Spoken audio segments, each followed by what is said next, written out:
Hey yo, it's Foxy Hip Hop. It's been a while. Uh, been working on a few different projects that are taking way longer than expected, but I wanted to quickly kind of touch on this new Nas release. Obviously, I did the Nas tier list back a few months ago. I've got a few messages. How do I feel about the project? So let's do kind of a first impressions. I know a lot of people like to talk about reviews and shit when things just drop, and that's kind of crazy talk.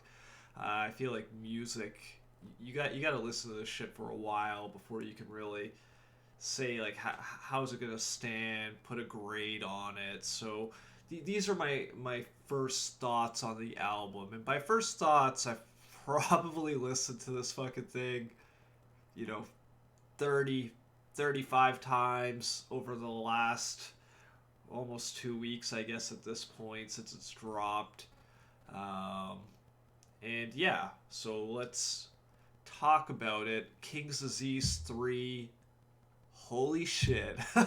What is Nas on? This is like a crazy run. So obviously it's another Hit Boy project, and this is, another set of amazing tracks, 51 minutes.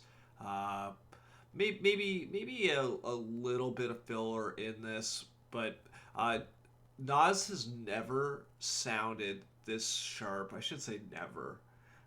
He hasn't sounded this sharp in probably over a decade, and that's saying a lot considering the last couple of releases have been really high level lyricism. Nas has really been killing it, but I feel like on King's Disease 3, he really like hit another level here. But let's go through like some of the tracks. Has a pretty dope opening with Get a Reporter. It's not like a super long cheesy skit intro to the album. Uh, Production is solid. One thing that you'll find across this album is like the flow variety for Nas has always been kind of one of his sticky points. I think he's got great variety on this project, and I think part of it's with like the beat flips that Hit Boy has in there. So you start with Get a Reporter. Um, Legit's also pretty sweet. Let's let this bump for a minute.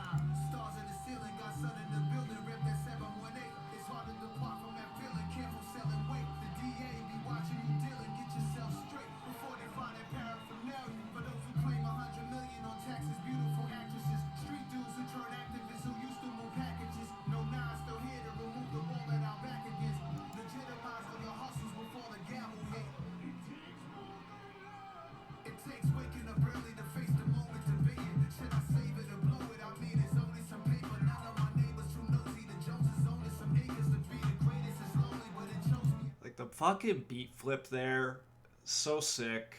Loving the vibe on this one. It's pretty dope, and like a strong two-song opener for the album. Then we get into Thun. This one's not bad. Like it's still pretty good, and this is an album of great tracks. I'm curious what everyone's thoughts are on Thun and how it like kind of lines up.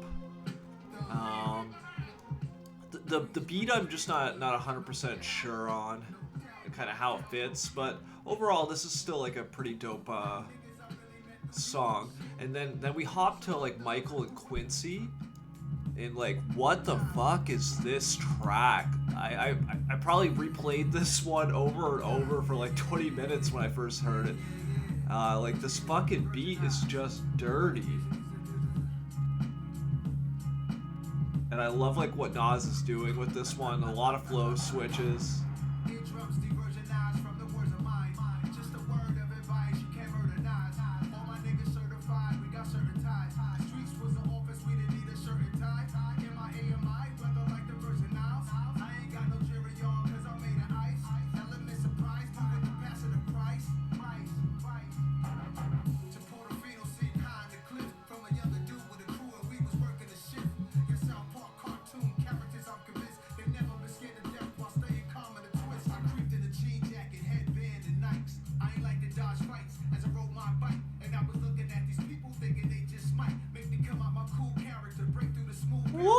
fuck.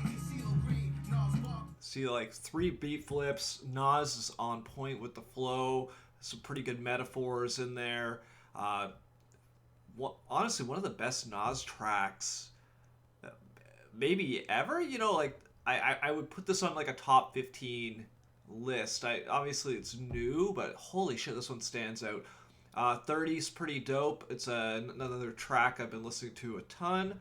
Hood to Hood. I find this one's a little boring. It's compared to the tracks it's standing next to. I don't know. It's a little bit boring, but it's still good. Recession Proof. Uh, this thing's got a corny hook, and the beat's a little kind of wonky. Um,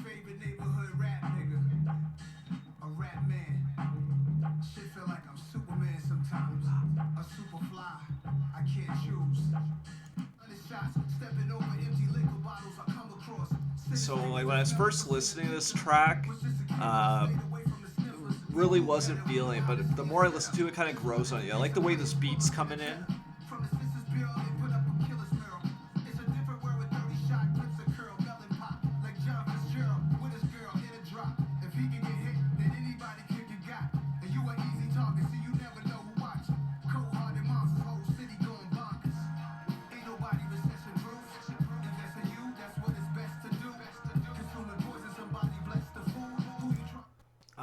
So while Recession Proof is not like one of the top 5 tracks on the album, I think this one kind of grows on you. Reminisce, kind of similar scenario. Well, not as much. You know, it's kind of one of those throwback tracks where Nas is talking about the past, obviously with a title like fucking Reminisce. But it's less corny than previous Nas efforts, and I been one of the pain points I've had with Nas is sometimes the tracks just come off so corny. It you know, for someone who is such a sharp lyricist, you know, you set like a really high bar to always have to like follow. Reminisce, pretty dope. You know, we've definitely heard productions like this that Nas has been on. But I like how he's just been working with it.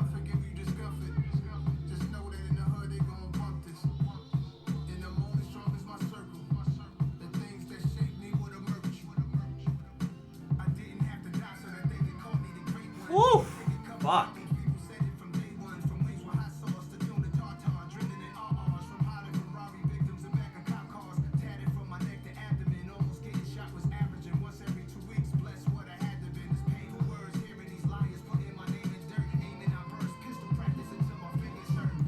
Like, like Nas's subject matter on this one, and the just the sheer amount of wordplay, just unbelievable. Even the serious interlude, which a lot of interludes are just complete trash. Another great track.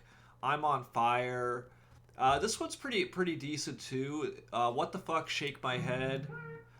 This is not one of these weird beats, but I kind of fuck with this one. This is another one that kind of grew on me a little bit. Uh, just really due to the kind of messaging on it.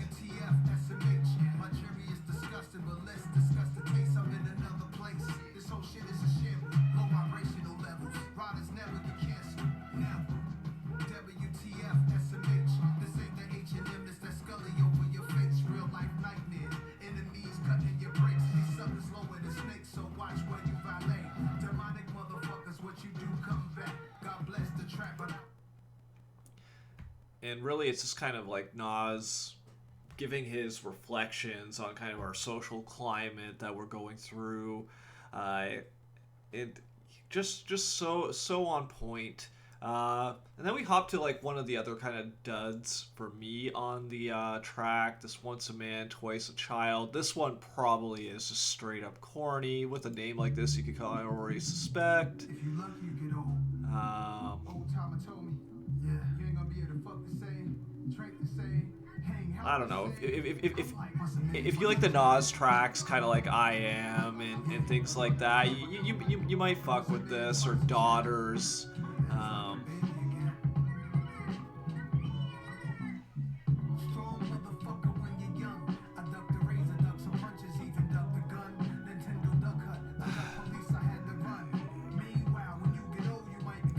I don't know, man. Like the Duck Hunt bar is probably like the corniest bar on the fucking album. So this one should be a skip for most people probably. Besides that, so kind of we're on like the kind of the back half of the album. Um, Get Light, another kind of solid Nas track.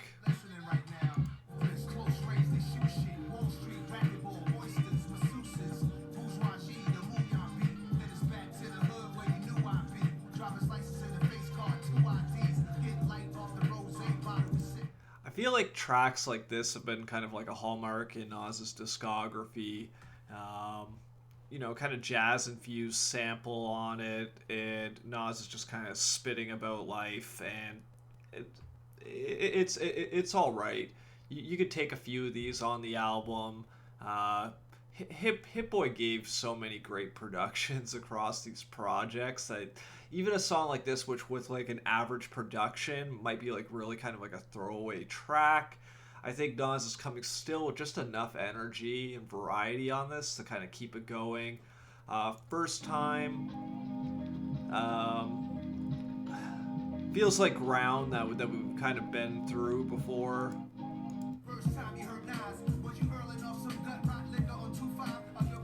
It's really just a recollection about like everybody's first experience listening to Nas. He kind of talks about older tracks and kind of key moments and how people probably interpret it. Uh, it's a cool track. Probably on like the bottom side. Of course, it's tucked near the end of the album too.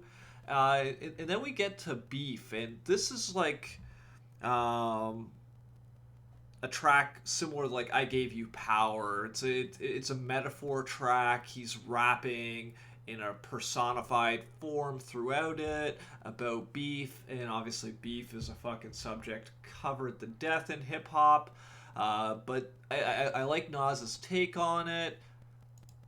Let's throw a bit of that on for a minute.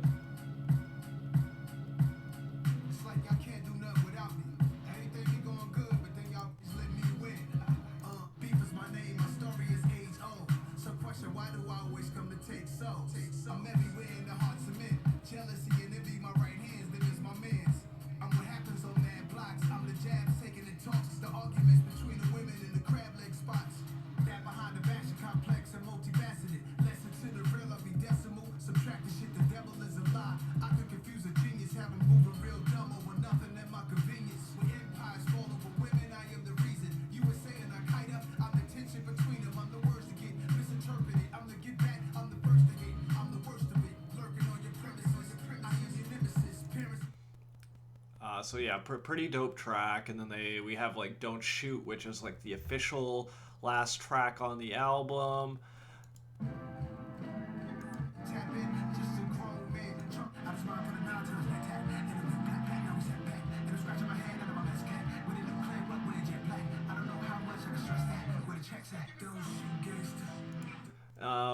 So obviously it's on a pretty popular topic, and the start of the song kind of throws you off. You don't really know where it's gonna go. Nas does take the time on this one to kind of bring in a lot of different kind of flows, and he tries to do a little bit of fast Nas, which has kind of been hit or miss in his career. I think for the most part though, his execution on this one is solid, which for like an album closer too, pretty dope. Till My Last Breath. I can understand why you called this one a bonus track.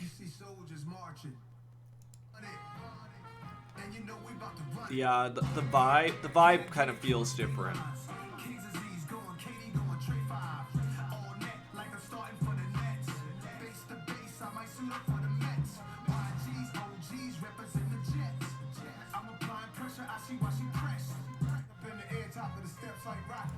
Um, so it's cool when they throw bonus tracks on, and it's nice to know it wasn't like part of like the full vision. But that's kind of like a run through of the project. Uh, so what do I think? If I had to like put a letter grade on it today, I would call this probably an A. It's probably another A. It's not quite like a full classic to me, start to finish, no filler, timeless, but uh, this might be the best Nas album in over a decade. Might be right up there with a lot of his classics. I have went back and listened to King's Disease 1, 2, and Magic during kind of listening to this album a lot since it dropped. And this one stands as my favorite of the four albums, which is saying a lot because I really have loved this fucking Nas resurgence. So yeah, this is a great album. Uh, this is a crazy year to have to compete. So maybe this is album of the year. Not 100% sure. There's some other compelling projects too. But if you're a Nas fan, you have to listen to this. If you're a hip hop fan, you got to listen to what this. Uh, this four album run that Nas is on has probably re-emerged conversations of like not only a top five greatest of all time, but maybe even like kind of top three. Like, which artist on the back end of their career has dropped four fire albums in a row? Um, I don't know what to say. In such a short time period, too. And Nas was historically kind of criticized. I remember that bar from Jay Z about two albums in 10 years. Uh, fuck yeah, I guess he's laughing last here, and obviously he has that bar about Jay Z on this album too, talking about thinking about Takeover and how it's not over. I love all this shit, but Nas has killed it. King's Disease 3, this is dope. If you haven't heard this shit, please listen to it. And yeah, that's my takes on this one.